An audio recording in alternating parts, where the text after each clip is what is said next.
my channel, Womanly Bubbird, and on today's video we are going to be talking about Unparalleled by D.S. Smith. Now, this book was sent to me for free through, the ebook kind of thing, and while it was sent to me for free to review, all my opinions are my own. So, after that disclaimer, let's get into it. First thing I want to say is about Unparalleled, which I didn't quite... It's one of those things where I should have realised before I went into it. That I didn't realise because I'm silly. And that is, it's very science heavy. I mean, it's literally in the name Unparalleled, as you can kind of guess what it's about, which is parallel worlds. And I should have realised that. But I didn't realise how science heavy it was going to be. Which is on me, really.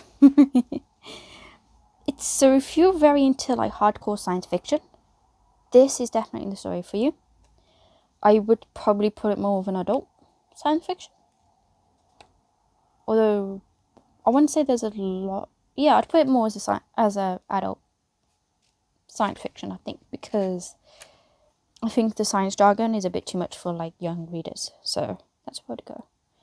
And I am more of a young adult reader, personally. So, yes, as you can probably guess, I was not the target audience. And boy, did I know about it. However, I'm going to still try and be as fair as I can be when giving this review. This non-spoiler review. So, yeah, let's get into this. So, first things first, let's talk about character development. Now, I found the story was very, very heavy in the plot development rather than the character development. It's very much a plot-driven story. And I wouldn't say it suffered because of it, because I don't think it did. I think the plot was really, really good. It's definitely its biggest strength of the story. And I would say that the characters do grow, but probably not as much as you would like if you're someone who is very character development driven reader, like I am. I prefer having the characters grow. I like seeing the journey of characters. So I'm totally fine with plot-driven stories, but my preference is always character-driven stories, because at least you get to see what happens to them and how they grow. So the main character called Stuart, he basically wakes up in a room that is familiar but not familiar to him at the same time. And he quickly realizes that he has somehow gone into a parallel world. So you get to see him sort of grow in a way throughout the story. But it was very much more like him growing is more of showing his determination to get back to his world, to get back to his wife, who's just gave birth to their kid.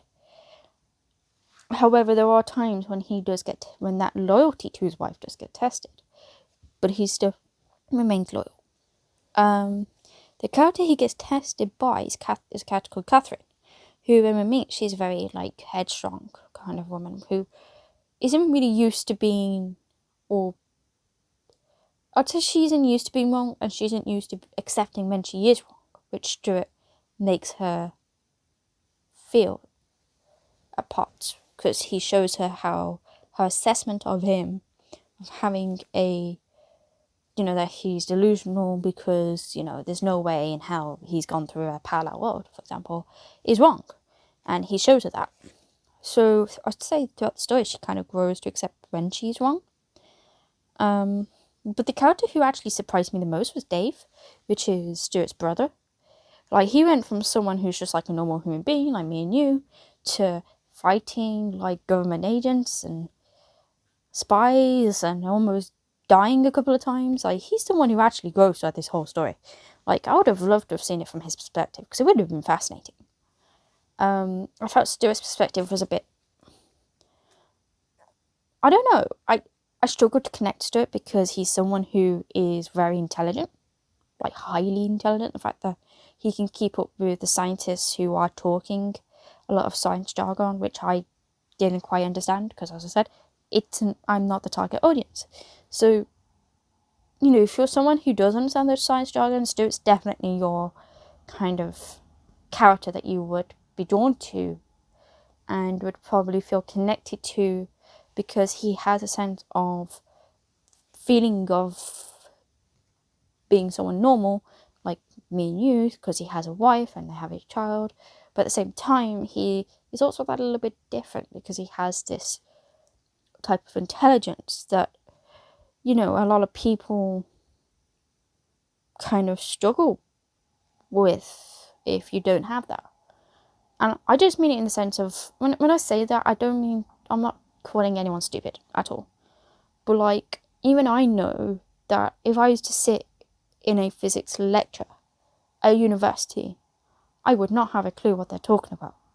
I'm someone who's studying English, not physics. There's a big reason for that.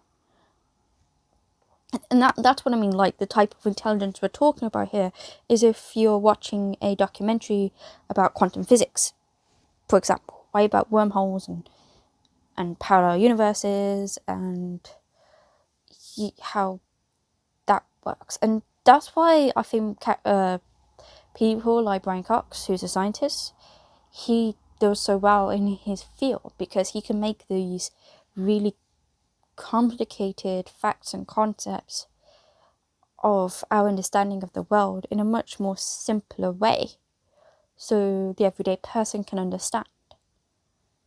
While people like, and also like like game theory, film theory, those channels who also use games as a way of explaining very complicated concepts as well, like the multiverse in Pokemon, for example, which actually really does help you to understand, what's going on. But even without them, the concepts are still very complicated.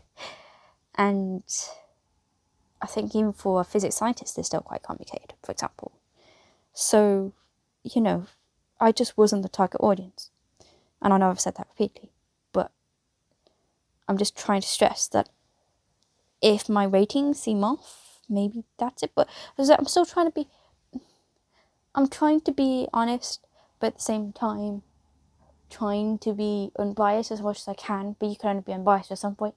Oh my god, this book messed with my head in the way of throwing so much science jargon at me, and now here I am messing with you guys' heads. Like, I'm so sorry. We will move on. But yeah, so I gave the character 3 out of 5 because I just felt like I wished I had more character development. Especially if you're in like another world. Like, it's definitely it's a good concept to see massive growths in character, which, yeah, I wish we had a bit more of. The plot, on the other hand, was very strong, especially at the beginning. Like, it really hooked you in. And I felt like it stayed very well developed all throughout. It's definitely, as I was saying, more science-driven readers would love this plot. You've literally got everything. It's like a cross between, like, James Bond and, like, heavy sci-fi. So yeah, definitely like 4 out of 5 for that. It was really good. For the language, I found, as I said, not target audience. I know I keep saying it, but I'm not. So the language I struggled with, and I think it can make some readers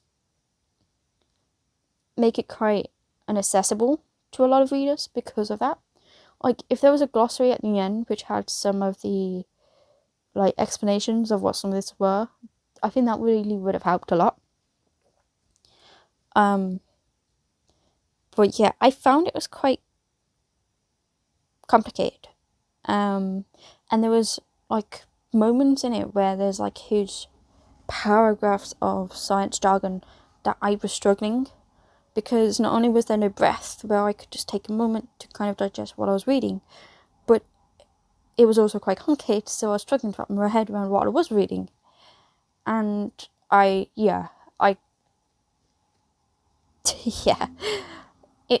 struggled with reading this book. But I didn't put it down and I didn't stop, and I definitely did not DNF it. I kept reading because the plot was really, really, really good. It was really interesting. I would say language-wise, I kind of wished that there wasn't as much use of slang, because I kind of felt like it didn't really fit with some of the characters. But yeah, especially like characters like Catherine, who was like a doctor. Well, I mean, she's a psychiatrist, I think. So I don't know. So I gave that a 3 out of 5. But the pacing, on the other hand, was really well consistent. It wasn't too fast. It wasn't too slow. I just wish that, like as I said previously, with the language, I wish the storytelling was split up a little bit, just to make it a bit more easier. So I gave it a 4 out of 5. And the world development, I thought the world development was really well done. I do wish we could have had like more differences between like the two worlds. Like, I don't know. I just wish that we had a bit more from that. Like, it would have been really interesting to see just how different these two worlds were. And I do think I did question some of the realism of it when it came to like traveling from one country to another. Like, there's one moment where the characters are going from the UK to Beijing, and I wished I was kind of looking at it like there's no way that they did that in that space of time. But then again, I don't travel, so what do I know? Maybe they did. I don't know. I just felt like it was very quick. So I gave it a 3 out of 5. So all in all, it got 16 out of 25, which is 64%. Now, in my old scoring system, which is what my review on Goodreads is based off, it got a 4-star rating. With my new scoring system, it's now a 3 stars. So similar to Someone's Story, I'm going to give it a 3.5, because at least it's fair. And yeah, I did enjoy it. I really did enjoy the story. It was just a bit complicated, but I wish, like, as I said to my dad, who's he's a massive lover of science and physics, especially quantum physics. Like, this was his cup of tea, by far. I just wasn't the target audience, I think. So yeah, if science fantasy is much more your genre and you want something really good to read, I'd recommend it. Definitely. I'd love to hear your thoughts of it in the comments if you have read it. And if you haven't read it, does it interest you? Does it not? I don't know. Tell me in the comments below. And I'll see you in the next one. Bye.